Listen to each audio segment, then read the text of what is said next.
There we go. All right. When you're ready.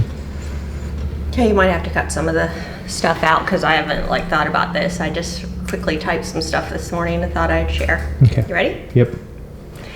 Hi there, this is Liz again from Augusta. Some of you asked for a little bit more of this content, so I'll just share a couple more things after dealing with thousands of customers, and you find out some love you and some hate you, so just be what you are. But I thought I would share a couple things with you today. So something about customer education is very important. So there's people that to them landscaping is really big and foreign. Let's say they're a banker or they're an opera singer and they've never done hard labor in their whole life.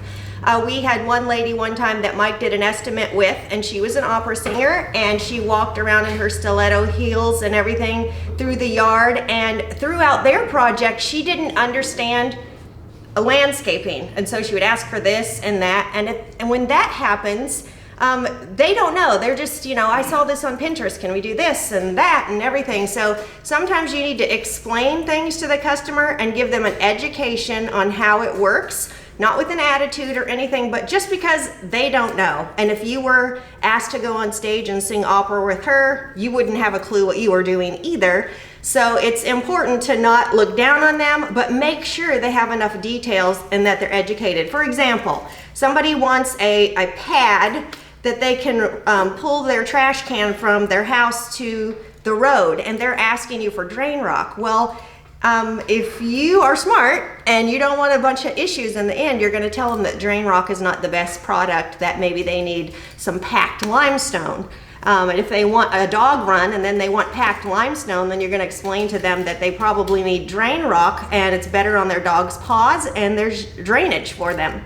So in all aspects of things that get you frustrated with the customer, sometimes if you just explain how it is going to roll and how it should roll, they're comforted by the information, knowing that you're the professional and you know what you're talking about. Another thing that's important is to detach. So let's say you're in the middle of the day and a complaint comes in and you think, oh no, it's going to be just like that other time, and you automatically get emotional and mad. If you just step back and realize that probably just one little phone call with a reasonable individual this time is just going to fix it right up, and there's not going to be an issue, just try to step back and not compare it to the other times, even with the same person. I speak on behalf of property managers that sometimes a property manager, you'll find, calls and you're their best person ever. You're their go-to person. They get their advice from you on all landscaping and everything and all projects and anything their tenants ask, and then all of a sudden one day they call you and they're screaming and yelling and crying and Augusta has let me down, and be completely unemotional but empathetic in that moment, knowing that you've had a previous relationship with them that's really solid and they really like you and your company and your guys and everything, and just understand that they are caught between tenants that are yelling at them to address something immediately and owners who have them on a budget and telling them they can't go over a certain amount, but they're getting stuff demanded here. All of that funnels in and gets dumped on you. So you have to be able to have situational awareness and also to detach and be able to comfort them and help the property manager resolve their problem for the tenant and for the owner. Another thing to point out, if you have if you get customer complaints, also remember when you're talking to somebody who's completely fired up that our industry is lawn care and landscape, and there's nobody bleeding out on the battlefield, and it's usually going to be resolvable.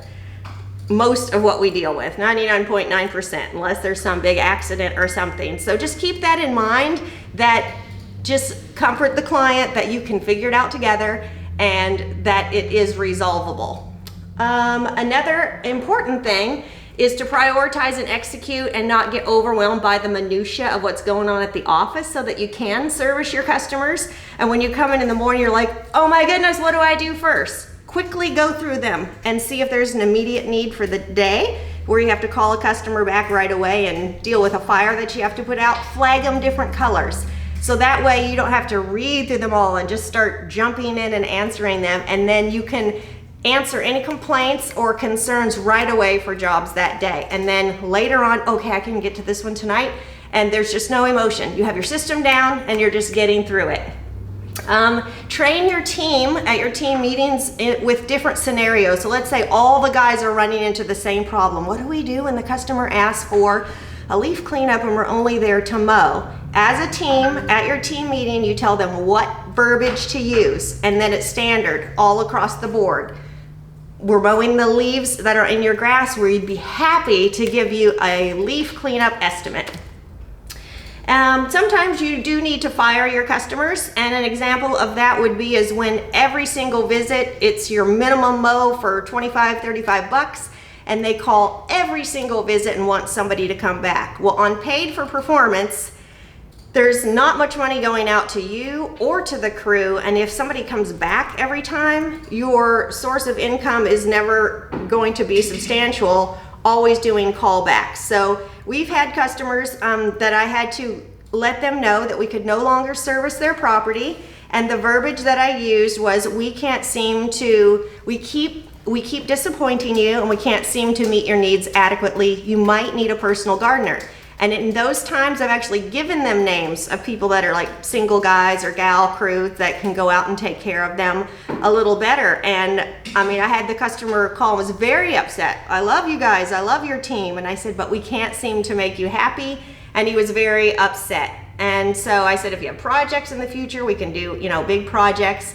And I tried to make it very positive for the future. Some people just need a person they can call on their cell phone. And as your company grows, you just have to establish the boundaries, and if they can't handle that kind of thing and they do need a person they can call on their cell phone day and night, then help them look elsewhere and find someone. You also help the small landscaper guy, and you also retain good rapport with people in the community, and that way they will call you when they have their big property cleanup that their one little guy can't manage. And so it makes a good reciprocity all the way across the board in your community.